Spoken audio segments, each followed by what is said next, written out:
तो आज हम बात करेंगे क्वांटिटेटिव टेक्निक के नॉर्थ वेस्ट कॉर्नर रूल के बारे में जो अनबैलेंस कंडीशन में है। अनबैलेंस इससे पहले वाले क्वेश्चन में मैंने बताया था, जब दोनों कंडीशन बराबर होते थे, डिमांड एंड सप्लाई बराबर होती थी, तो डायरेक्टली एग्जाम फॉर्मूला लगा के क्वेश्चन सॉल्व। लेकिन इस कंडीशन में जब हमारा देखो डिमांड हमारी कुछ अलग है और सप्लाई हमारी कुछ अलग है, यानी दोनों की कंडीशन अलग है। यानी डिमांड जो है हमारा वो does not equal to supply, demand and supply equal नहीं है। अब जब ऐसी कंडीशन एग्जाम में आए तो कुछ नहीं करना है, पहले चेक करेंगे कि डिमांड सप्लाई हमारी बराबर है नहीं बराबर है। नहीं बराबर है तो चेक करेंगे कि क्या कम है। देखेंगे हम डिमांड हमारा 215 है, सप्लाई हमारी 235 है, तो क्या करेंगे, एक रो हम ऐड करेंगे अपनी डिमांड को मैच करने के लिए। अब कैसे करेंगे, अपडेटेड टेबल इधर बनाते हैं, अपडेटेड टेबल। अब पहले अपडेट टेबल बना लेते हैं कि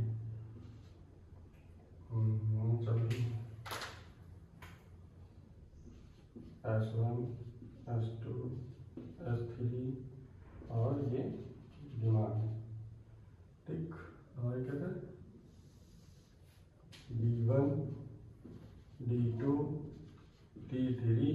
अब एक देखो यहाँ पे हमको बराबर करनी है डिमांड और सप्लाई, तो हम क्या करेंगे, एक डमी रो ऐड करेंगे।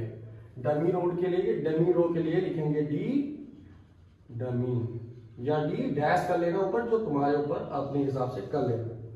फिर यहाँ पे सप्लाई, ठीक।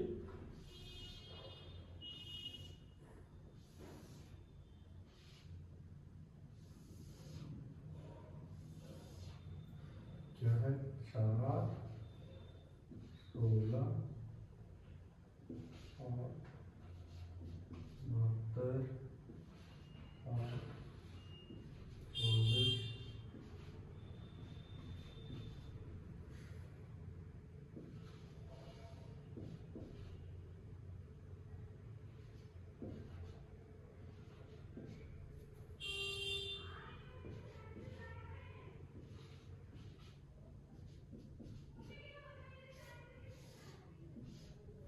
अब देखो डमी रो हमने भी छोड़ के रखी हुई है। अब हम पता कैसे करेंगे कि कितना कम है, तो 235 माइनस 215 20, मतलब जो हमारी डिमांड जो हमारी कम है, ये 215 थी, उसमें 20 की कमी है। तो 20 की कमी में हम सिर्फ डिमांड में 20 देंगे, उसके बाद ऊपर का जितना भी होगा वो 0 0, क्योंकि हमने डिमांड को सप्लाई से मैच करना है। तो अब ये हुआ जाके 235 235, ठीक। अब डिमांड, अब इसका टोटल बराबर आएगा।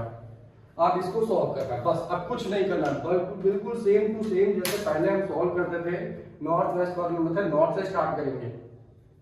अब नॉर्थ से स्टार्ट करने में रूल क्या था कि सबसे पहले देखेंगे कि कब क्या है, डिमांड देखेंगे, डिमांड हमारा 76 है, सॉरी सप्लाई हमारी 76 है, डिमांड हमारी 72 है। मैंने बताया था कि सबसे कम वैल्यू देते हैं अलोकेशन के लिए, तो अलोकेशन के लिए जब हम देंगे तो ये आएगा हमारा 70, क्योंकि ये हमारा 72 कम है, तो हम 72 दे देंगे इसे यहाँ पे पूरा। अलोकेशन हमारा 72 हो गया, ठीक। ये हमारा कैंसिल हो गया, 0 हो गया, क्योंकि हमें आप 76 माइनस 72, क्योंकि 72 यहाँ पे दे चुके हैं। अरे चल भी नहीं रहा, बचा क्या यहाँ पे, अब 4 बचा, ठीक। अब यहाँ पे ये खत्म हो गया, क्योंकि ये हमारी इक्वल हो गई, ये 72, तो ये रो हमारी खत्म। अब इस पे हमको कोई काम नहीं करना है, क्योंकि ये हमारी डिमांड यहाँ पे फुलफिल हो चुकी है पूरी।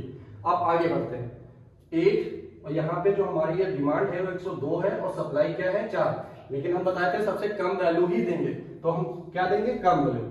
कम वैल्यू हमारी जो है वो है 4, ठीक। तो ये जब 4 दे दिए तो ये भी अब 0 हो गया, तो अब यहाँ पे भी कोई हमको काम नहीं करना है, ठीक। अब यहाँ से ये 4 दे दिए हैं, तो 4 ये माइनस होगा, यहाँ से ये माइनस होगा 98।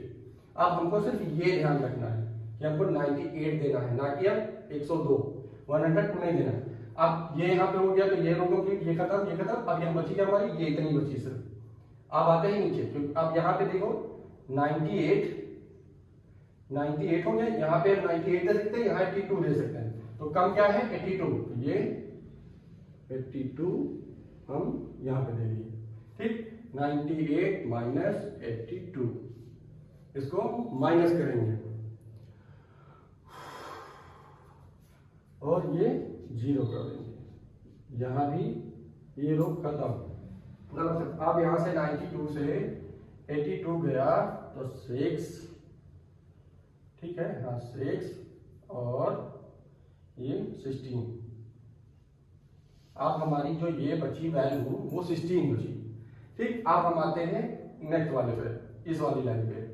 इस वाली में यहाँ पे कितना है 16 और यहाँ पे है 77। जो हमारी ये अब बचा हुआ है, क्योंकि काम वाली ही तो देंगे, तो काम हमारा क्या है 16, तो ये 16 यहाँ पे एलोकेशन दे दिए और ये 0 हो गया, 77 माइनस 16, ठीक। अब ये यहाँ पे भी कैंसिल होगा, बचा कितना, सिर्फ इतना। अब 77 माइनस 1 से चाहिए और ये बचा 51। अब बचा 51 बचा, सॉरी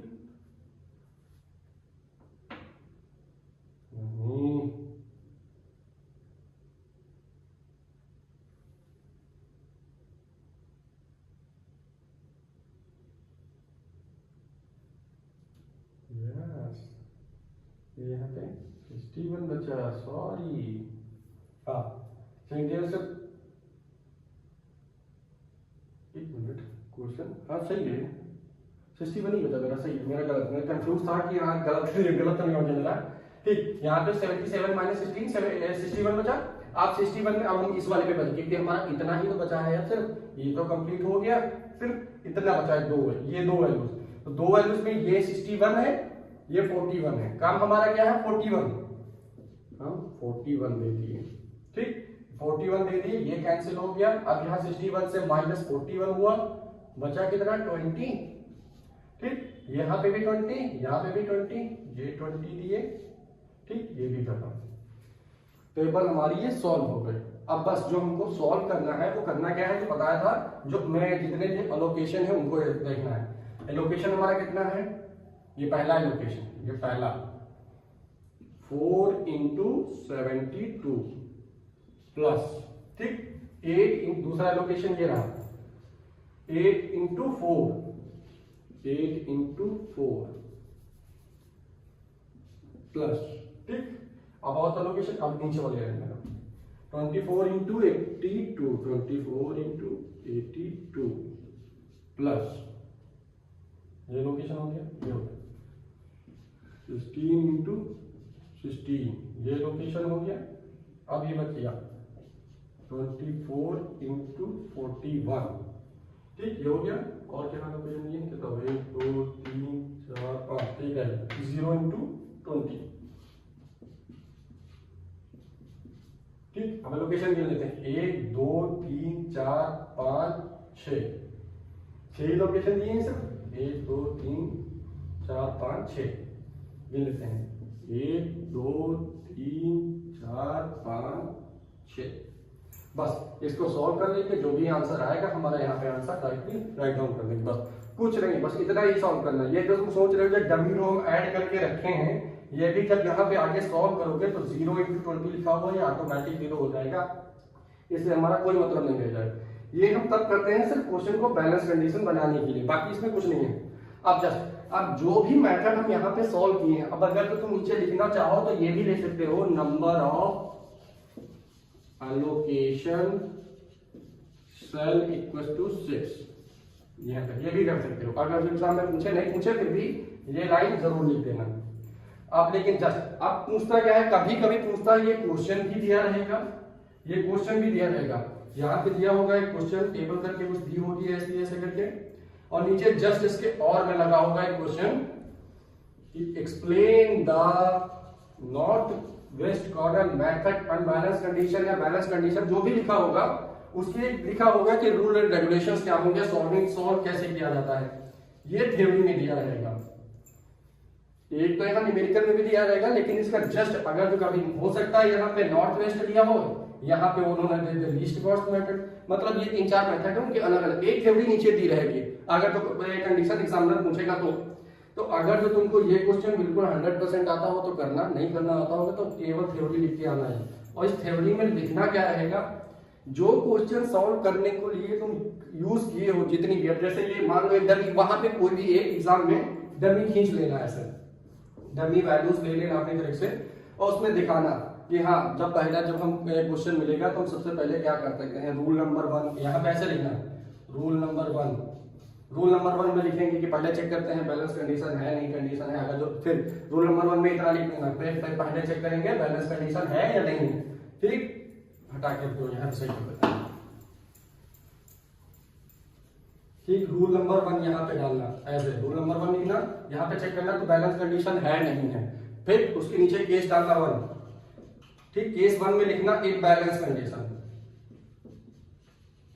इस बैलेंस कंडीशन हो तो डिमांड और सप्लाई इक्वल दिखा देना, ठीक, ये रूल केस पहला बनेगा, ठीक। दूसरा जो रूल नंबर 1 में आएगा केस 1 का रूल, केस 2 दूसरा क्या बनेगा इसका, इफ अनबैलेंस कंडीशन में दिखाना है demand and supply just equal to supply, ठीक। अब जब ये कंडीशन दिखाओगे तो इसके नीचे फिर एक लाइन नीचे देना या फिर, ठीक, उसमें लिखना कि जब डिमांड और सप्लाई बराबर नहीं होगी तो ऐड ए डमी रो और कॉलम, ठीक, अकॉर्डिंग टू क्वेश्चन या अकॉर्डिंग टू जो भी हमारी उस टाइम पे जो क्वेश्चन हमारा आएगा वो। अब ये जब तुम रूल नंबर 1 लिख लोगे उसके बाद सर्च करोगे दूसरे पे डालोगे रूल नंबर 2, रूल नंबर 2 जब डालोगे तो रूल नंबर 2 में जैसे क्वेश्चन सॉल्व किए हैं यहाँ पे तुम एग्जाम में जो भी लिखना हो कुछ लेना है या तो स्टार्ट करना रूल नंबर 2 फास्ट जब सॉल्व करेंगे तो पहले S1 और डिमांड और सप्लाई को चेक करेंगे, जो हमारे मिनिमम वैल्यू होगी वो हम D1 column S1 D1 column में देंगे, उसके बाद चेक करेंगे कि डिमांड और सप्लाई हमारी मैच हुई है नहीं मैच हुई है, या डिमांड में कंडीशन हमारी फुलफिल हुई है नहीं हुई है, उतना ही अलोकेशन यहाँ पर देंगे, ठीक। उसके बाद जब एक ये कॉलम सॉल्व हो जाए उसके बाद ये ऐसे करके जब वहां पे सॉल्व होता रहेगा वो रूल बनता चला जाएगा, मतलब एक पूरी प्रोसेस बनती चली जाएगी कि ये कैसे क्वेश्चन सॉल्व हुआ है, वही चीज उसके अंदर थ्योरी में लिख के आना है। यही 2 चीजें पूछते हैं। अब इसके बाद जो हम अगले वीडियो में देखेंगे वो देखेंगे कौन सा हमारा अगली जो हमारा था least corner method with unbalance condition, ठीक, ये अगले वीडियो में देखेंगे अनबैलेंस कंडीशन यूनिट कॉस्ट की। ये फिर जो लीस्ट कॉस्ट मेथड की भी जो अभी वीडियो अपलोड हुआ है उसमें भी प्रोसेस सेम टू सेम वही रहेगी जो उस वाले में है, बस उसमें भी ऐड डमी रो ऐड करना है बस, और कुछ नहीं करना है। सेम टू सेम प्रोसेस यही रहेगी, जैसे ही डमी रो ऐड हो जाएगा ये डमी वाली ऐड हो जाएगी या डमी कॉलम ऐड करोगे तो वो जब सॉल्व करोगे तो उसका वैल्यू 0 ही हो जाएगा, इससे कोई फर्क नहीं पड़ने वाला कि हम डमी ऐड कर दिए हैं तो हमारा क्वेश्चन बड़ा हो जाएगा, कुछ नहीं बड़ा होगा, बस केवल कंडीशन सॉल्व करने के लिए या क्वेश्चन जो सॉल्व करने के लिए जो उसका एक रूल रेगुलेशन है ये बराबर ही होना चाहिए, तभी एग्जाम क्वेश्चन सॉल्व करोगे, ठीक। बस अगले वीडियो में मिलते हैं least corner method with unbalance condition.